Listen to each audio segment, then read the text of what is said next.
What's up, everybody? It's Grim, and you're watching Thrash Maniac 99 Wrestling, Gaming, and Metal videos. Hit the real intro.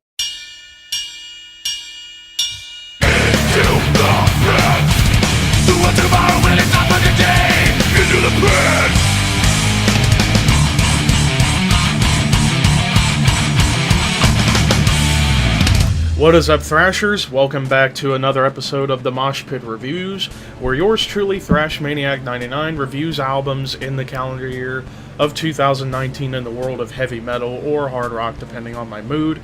And for this episode, I was going to do this episode back on Friday, but this was during a time when I decided to take a break from doing on-camera stuff, so I decided to wait until now to do this review. And this was the album that got the most votes in the last poll I put up for which album you guys wanted to see me do a solo review for, and it's the new album from metalcore legends RINGWORM, and it's titled Death Becomes My Voice.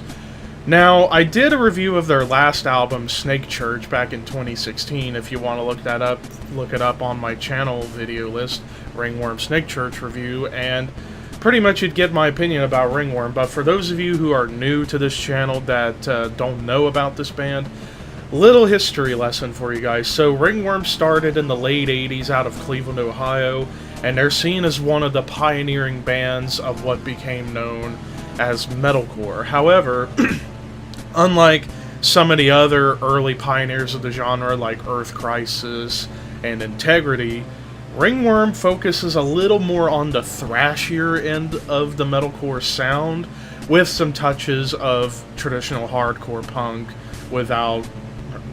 within the music. And also, one of the cool things about this band is their vocalist, who's nicknamed Human Furnace because he just barks forth a cry that's just unrelenting and brutal sounding. So we get to Death Becomes My Voice. From top to bottom, it's a very face-punching album, like from top to bottom, and lyrically very, very dark, all about death, the occult, rituals, and pretty much anything involving the dark side of life. Then again, that is RINGWORM's main trick in the book, is to try and scare people.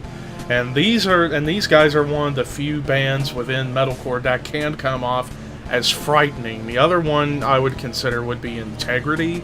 So that's why there's a bit of a companionship between RINGWORM and Integrity in terms of making scary sounding music, that at the same time they're both two of the pioneers of the genre.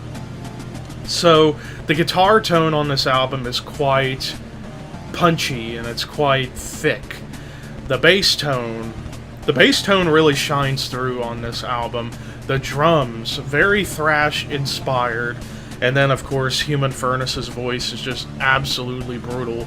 Kind of reminds me of like a combination of Martin Van Drunen and, to some extent, I would say Paul Bailoff of Exodus. Kind of like those two people mashed together. While his voice is not as raspy as, say, Martin Van Drunen, but it has that barking style of early Pestilence that Martin did, combined with Paul Bailoff's vocal performance from, say, Bonded by Blood, that first album. Human Furnace, I salute you. You are a fucking badass on the vocals for this album. But yeah, of course, as I brought up before, the lyrical content's quite dark. Even the album cover is really, really eerie and dark, with a naked woman covered by a red snake. That's pretty dark shit. So top to bottom, like I said, the album is just crushing. It is heavy. It's rage-inducing is what this album is. Not in a bad way, but in a good way. And for that reason, I give this album a 35 out of 40. This is definitely a contender for top 10 album of the year by far. Will it stay in the ranks? That remains to be seen. We still got a long way to go here in the year of 2019 before we can really determine who's going to crack the top 10, especially considering if the Horseman podcast continues by the end of the year, we may do the top 10 album of the year episode, and I'll save my top 10 list for that episode. But thank you guys so much for watching this review. Sometime before Friday, I will try and do an episode of what else came out this week with the rest of the albums that came out on the 3rd, like Amon Amarth, Campfire, and Myrath, I believe, were the other ones that came out. But anyways, thank you guys for watching. Peace out, and I will see you soon.